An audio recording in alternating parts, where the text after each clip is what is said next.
옆에 분 인사하시겠습니다. 아름다우십니다. 멋있고 아름답게 보이죠? 여러분들은 믿음의 사람이요, 하나님의 눈으로 보면 하나님의 창조품이 보입니다. 그러니까 아름답고 멋있죠. 다시 한번 하겠습니다. 멋지십니다. 톨스토이 작품 중에 사랑이 있는 곳에 하나님이 계신다는 단편집이 있습니다. 사랑이 있는 곳에 하나님이 계신다. 이 얘기가 여러 가지로 각색이 돼서 어린이 동화로도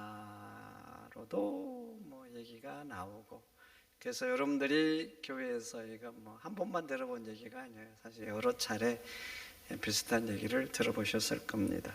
내용은 이렇습니다. 마르틴이라는 구두 수송공이 있는데 실력도 좋고 굉장히 성실합니다.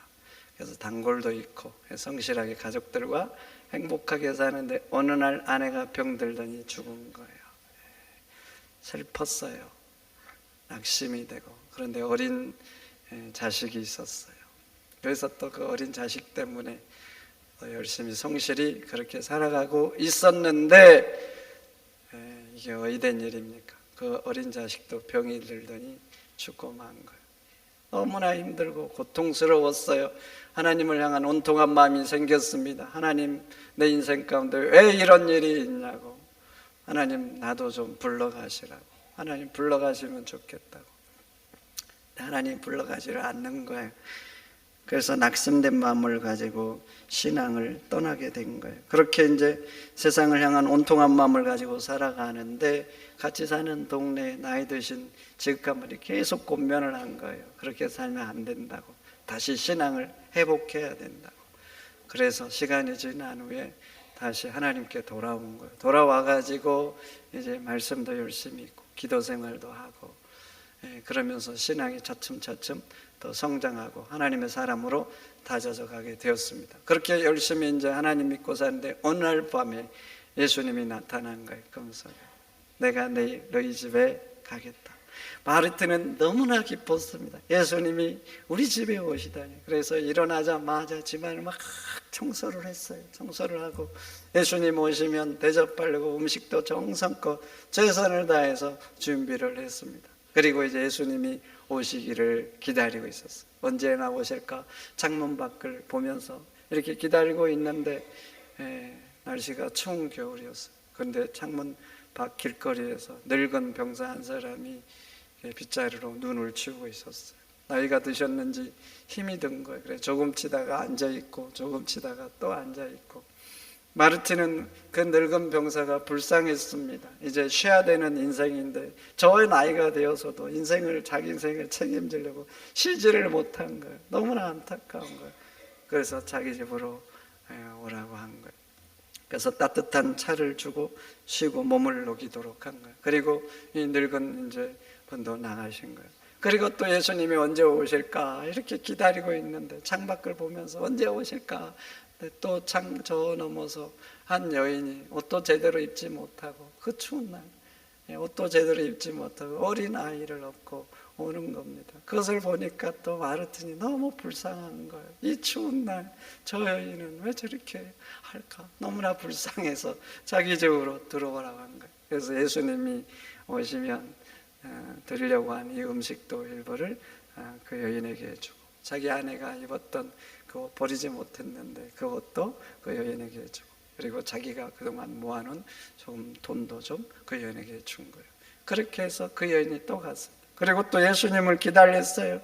근데 예수님은 오시지 않고 나이 드신 할머니가 사과를 팔러 오고, 그리고 소년이 또 도움을 청하러 오고, 그래서 비슷한 이유 때문에 마르틴이 또 집에서 이들을 잘 영접하고 대접을 한 것입니다. 그러다 보니까 저녁이 되었습니다. 마르틴은 실족한 마음이 들었어요. 왜 예수님이 오신다고 하더니 안 오시는 거야. 그런 마음을 가지고 잠이 들었는데 또 예수님이 나타난 거예요. 예수님께 물었어요. 아니 예수님 오신다고 했잖아요. 왜 오시지 않으신 거예요? 그랬더니 예수님 오셨다는 거예요. 오셨다. 아니 예수님이 언제 오셨냐고. 나는 너에게 늙은 병사의 모습으로 주위에 뜨는 여인의 모습으로, 사과를 파는 그 할머니의 모습으로 너에게 갔다. 그런데 너가 나를 극진하게 따뜻하게 대접을 해줬다. 돌스토이가 이 단편집을 통해서 인생들에게 하고 싶은 메시지가 있는 거죠. 사랑이 있는 곳에 하나님이 계신다는 것입니다. 그러니 너도 사랑을 베풀며 살라는 거예요. 그러면 그것이 곧 하나님께 하는 것이라는 메시지이죠. 그런데 오늘 본문의 아브라함을 봐보세요. 아브라함이 마르틴처럼 하고 있잖아요. 1절 보세요. 날이 뜨거울 때 아브라함이 장막문에 앉아 있었다 그래요. 중동의 여름 낮 시간 매우 뜨겁죠. 그래서 중동 지역 낮 시간에는요, 뜨거울 때는 일을 하지 않습니다. 집에 앉아서 쉬든지 잠을 자든지 그러는 거예요. 그래서 아브라함도 그 뜨거운 날인 여름 뜨거운 날씨 속에서 낮 시간이기에 일을 하지 않고 장막문에서 쉬고 있는 거예요. 그런데 말이죠, 맞은편에 세 사람이 서 있는 겁니다. 보통 중동 지역에서 먼 길을 이동하다 보면 말이죠, 이 낙타나 나귀 이런 게 필요해요. 그래서 장거리 여행에 필요한 것들을 이렇게 낙타나 나귀를 통해서 그 도움을 받고 싣고 이러면서 장거리 가는 거예요.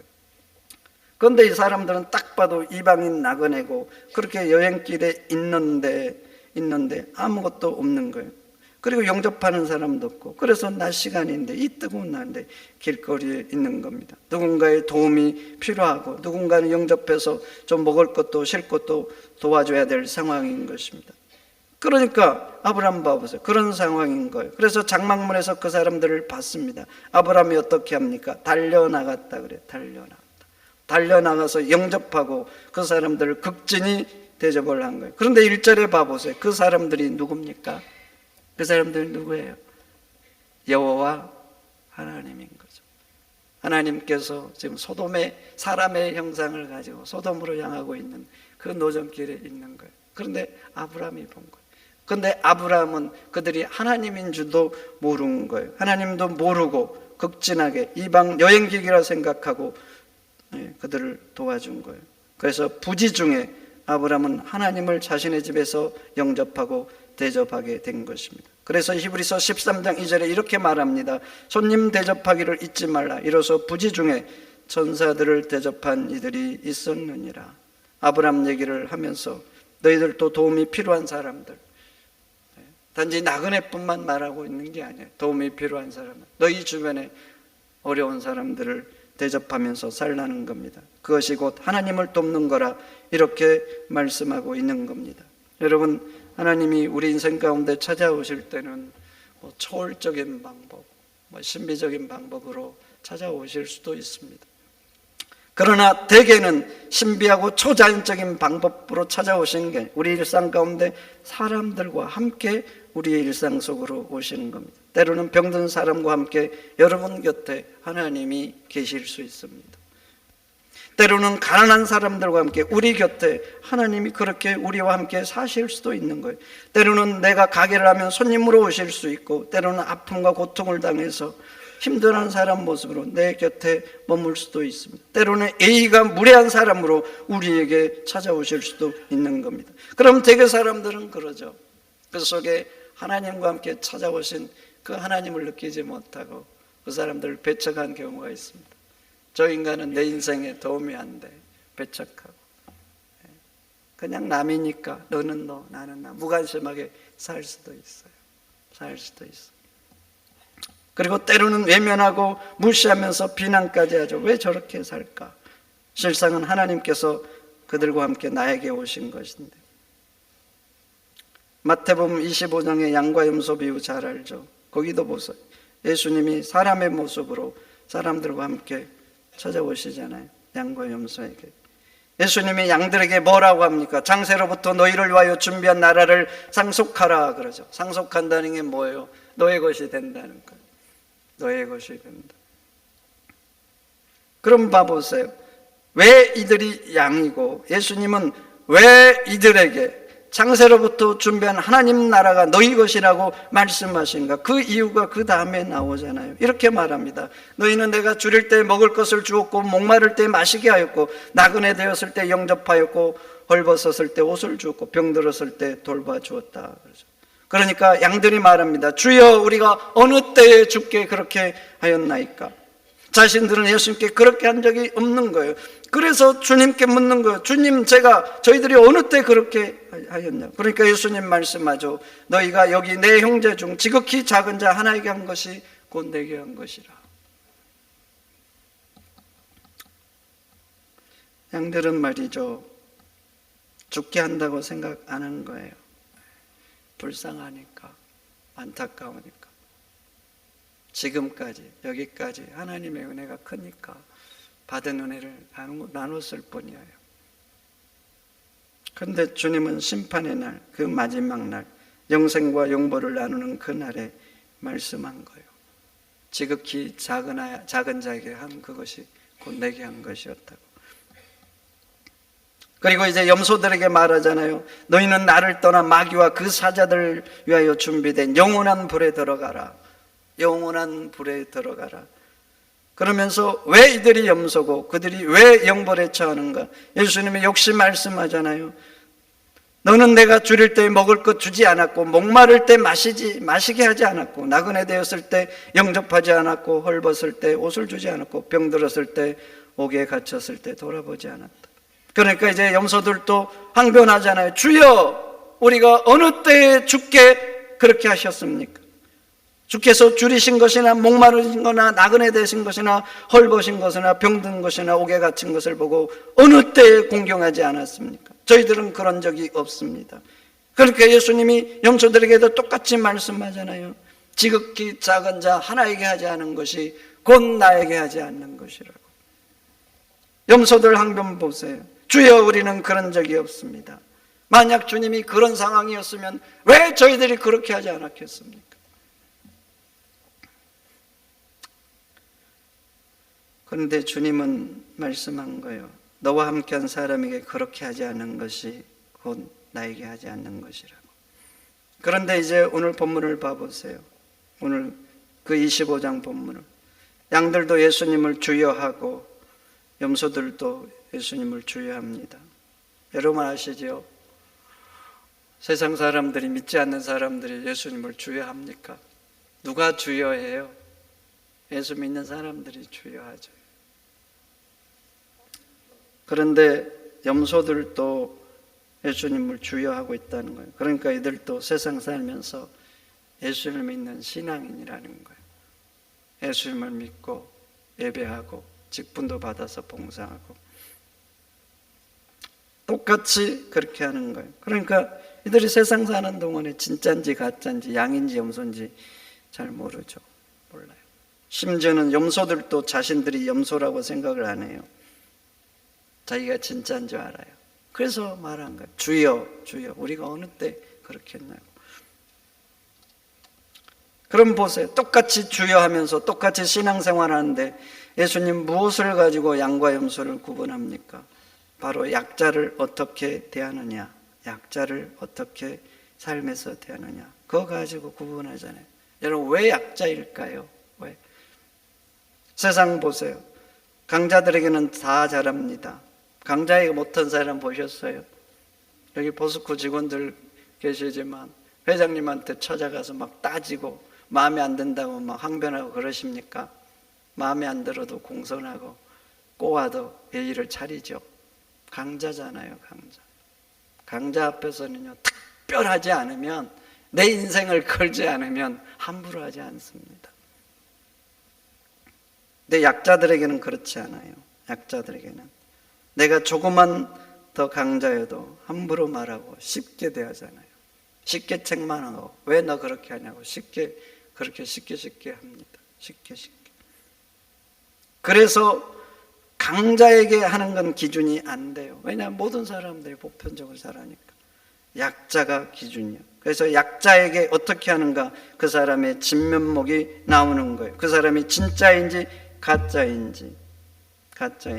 그래서 약자에게 어떻게 하는 것을 보고 양인지 염소인지 아는 겁니다. 그래서 예수님은 양들에게도 염소에게도 똑같이 말씀하시는, 지극히 작은 자 하나에게 한 것이 곧 내게 하는 것이라고. 여러분, 그렇습니다. 진짜들은 차별하지 않습니다. 가진 것 때문에 차별 안 해요. 너 많이 가졌으니까. 차별하지 않아요. 배운 것 때문에 차별하지 않습니다. 차별하지 않아요. 여러분 부모님들이 누구는 더 많이 가르치고 누구는 못 가르치면 오히려 더 못 배운 자식 때문에 아파하잖아요. 차별하지 않아요. 생긴 것 때문에 차별하지 않습니다. 차별하지 않아요. 강자나 약자에게 다 잘합니다. 오히려 약자이기 때문에 더 불쌍하고 더 신경이 쓰여요. 이상하게 신경이 쓰인다니까요. 약자니까. 왜 그런 줄 아세요? 왜 그럴 것 같아요? 그 속에 예수님이 계셔요. 예수님이 계시니까 예수님의 마음이 있는 거예요.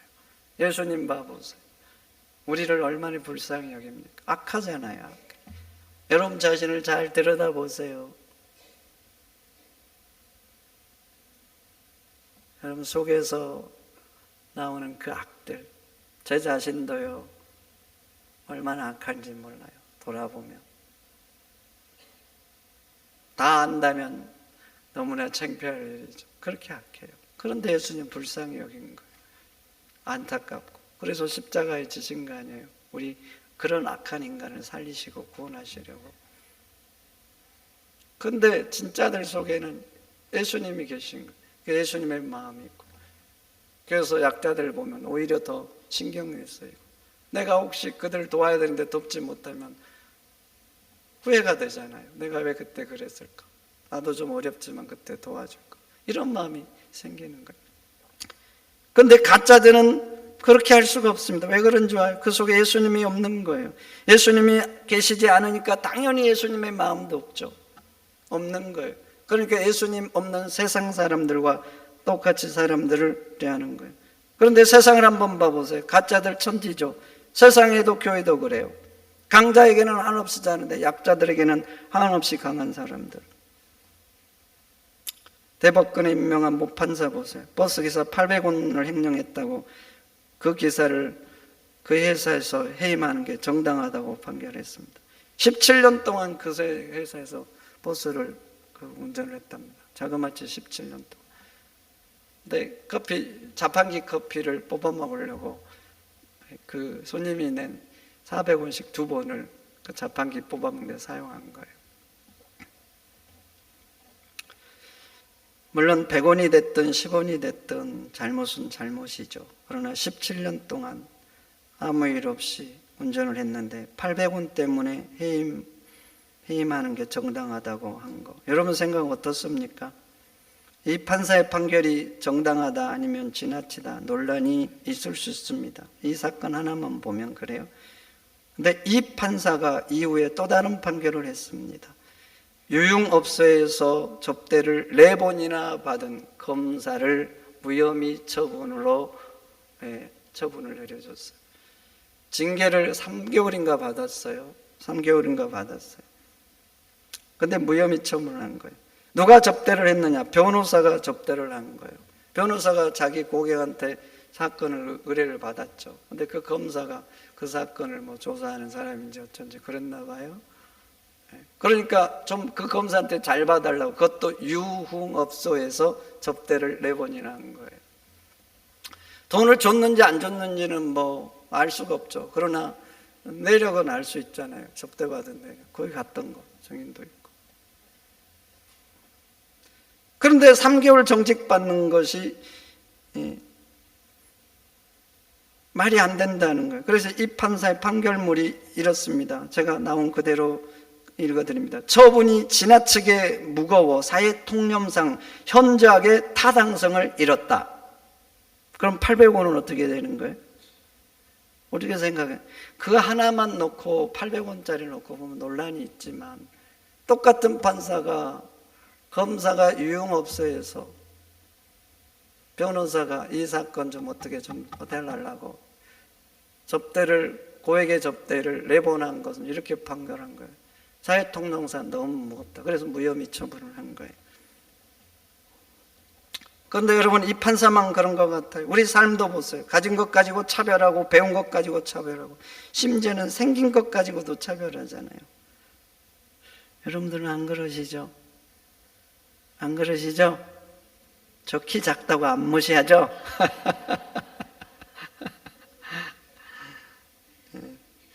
한 유튜버가 실험을 했습니다. 외제차 매장에 허름한 차를 타고 간 거예요. 직원이 주차 안내도 안 해주더라고.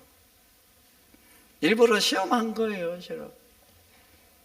그리고 매장에 들어갔는데 신경을 안 써. 딱 행석을 보고 타고 온 차 보니까 이 인간은 이런 차를 살 만한 사람이 아니라고 판단하고, 유튜버 실험이니까 계속 일부러도 뭐 그러잖아요. 그런데도 아무도 신경 안 써.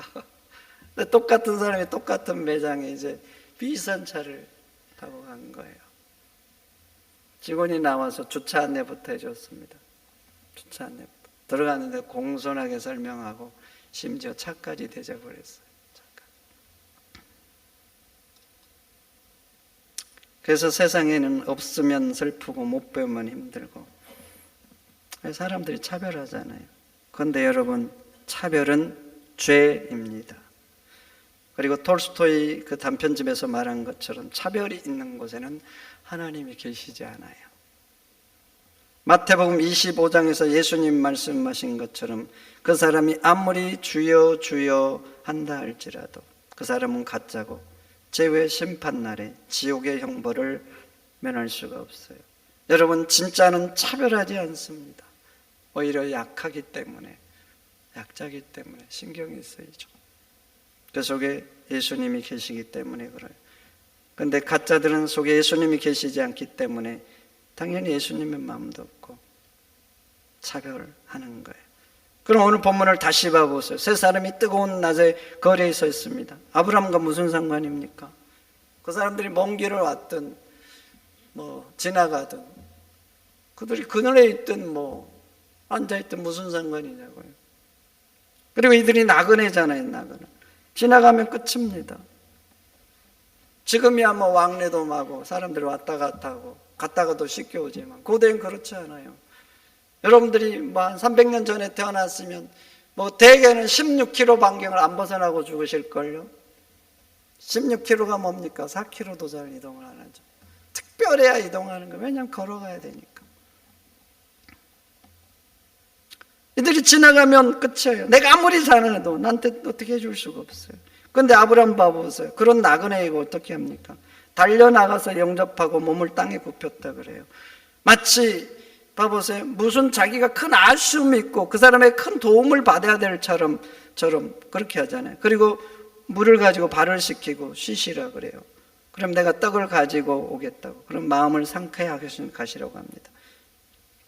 그래서 그 나그네인데 들어오니까 아브라함은 어떻게 합니까? 급히 장막에 가서 자기 아내 사라에게 고운 거를 내가지고 떡을 만들려고 그래요. 그리고 자기는 짐승떼로 가서 가장 좋은 송아지를 잡아서 종에게 좀 요리하라고 그러잖아요. 요즘 우리 젊은 사람들 처가에 가면 닭 잡아줍니까? 닭 잡아줘요. 사회 오면 닭 잡아준다고, 백년손님이라고. 닭을 잡아줘도 항공한데 송아지를 잡잖아요. 송아지. 아브라함은 이미 강성한 족장입니다.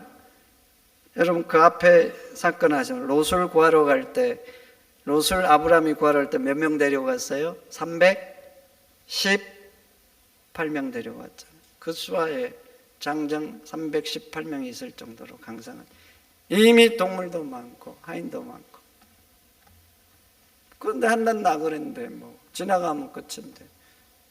그리고 굳이 자기가 안 해도 되잖아요. 예를 들어서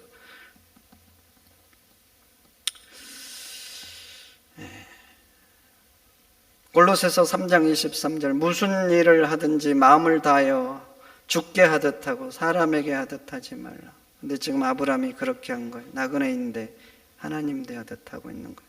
그래서 부지 중에 진짜 하나님을 대접한 거예요. 그런데 이 일을 통해서 아브라함에게 어떤 일이 일어난 줄 아세요? 그 다음 9절 읽지 않았지만 우리가 8절까지 읽었죠. 9절 이하 봐보세요. 이렇게 극진한 대접을 받고 이 사람들이 아브라함에게 말하죠. 내 아내 사라가 어디 있느냐? 아브라함이 장막에 있다고 합니다. 그러니까 이 사람이 말합니다. 내년 이맘때 내가 반드시 너에게 돌아오르니 내 아내 사라에게 아들이 있을 것이다. 여러분 아시죠? 하나님이 아브라함에게 많은 민족의 조상이 되게 해주겠다고 얼마나 약속을 하셨어요. 제가 누차 말했지만 그래가지고 아브라함 꼬셨잖아요. 그래서 본토 친척 아버지 아브라함이 떠난 거 아니에요. 자식이 없었잖아요. 고대에는 그렇게 자식 문제가 커요. 그래서 그 약속을 믿고 떠난 거예요. 떠난 거. 그리고 계속 약속만 해. 그래 안 주셔. 그래가지고 99세가 된 거 아닙니까 아브라함이. 근데 봐보세요. 언제 아브라함에게 이 약속을 실현하냐고요. 그리고 또 봐보세요. 하나님은 아브라함을 이미 열국의 아비가 되겠다고 작정하셨어요. 작정하셨어. 이미 그런 복을 준비하셨다니까요. 그리고 그래서 수없이 말했는데 언제 이 약속을 드디어 아브라함에게 현실이 되게 하냐고요. 언제? 잘 기억하셔야 돼요. 여러분, 하나님은 우리에게 좋은 것 주고 싶어 하십니다. 예수님도 마태복음 7장에서 말하죠. 너희가 악할지라도 자식에게 좋은 걸 줄 줄 알거든. 하물며 하늘에 계신 너희 아버지일까 보냐. 좋은 거 주고 싶다는 거. 여러분, 자식에게 좋은 거 주고 싶죠? 네. 좀 어렵게 살면 안타깝고, 그래서 그렇게 안 살게 하려고 그렇게 투자하고 여러분들 땀 흘리고 고생한 거 아니에요? 부모의 마음은 다 그래요. 악한데도 그래. 근데 하늘에 계신 너희 아버지일까 보냐. 좋은 거 주고 싶어 하셔요. 야베스 기도의 책을 한 번쯤 다 읽어보셨죠? 한 사람이 천사의 인도를 받아 천국을 구경하잖아요. 천국 이곳저곳 구경하는 한 곳에 갔는데 어마어마하게 좋은 것들이 쌓여있는 거예요. 그 사람이 천사에게 묻잖아요. 이게 뭐냐고. 천사가 대답해 주죠.